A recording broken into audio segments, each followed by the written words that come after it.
আমরা সবাই ভাবি দুবাইতে প্রপার্টি নেওয়া অনেকটা কমপ্লিকেটেড, রাইট? আজকে আমি নর্মাল কিছু প্রাইজের ব্রেকডাউন করব। চলুন, আমি সাপোজ আমি যদি ধরি আপনার টোটাল অ্যামাউন্ট, আপনার আমি এডিতে যদি ধরি এখানে 7 লাখ দিরহাম যদি একটা নর্মাল স্টুডিওর হচ্ছে, এবং ইন্ডিয়ান মানিতে অ্যাপ্রক্সিমেটলি আপনার 1,68,00,000 টাকা হচ্ছে। আচ্ছা, আমি প্রথমে বলি 20% ডাউন পেমেন্টের সঙ্গে কিন্তু 4% ডিএলডি সব জায়গায় মিনিমাম আপনার স্টার্টিংয়ে দিতে হয়। এবার টোটালটা মিলিয়ে আপনার কিন্তু 1,72,000 দিরহাম যাচ্ছে, এবং ইন্ডিয়ান মানিতে প্রায় 41 লাখ টাকা।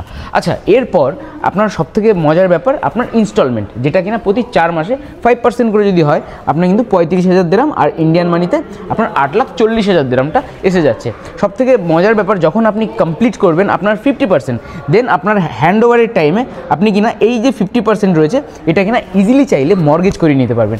কারণ আপনি এখান থেকে ইজিলি প্রতি বছরে অন অ্যান অ্যাভারেজ 20 লাখ টাকা কিন্তু ইজিলি আর্ন করতে পারবেন।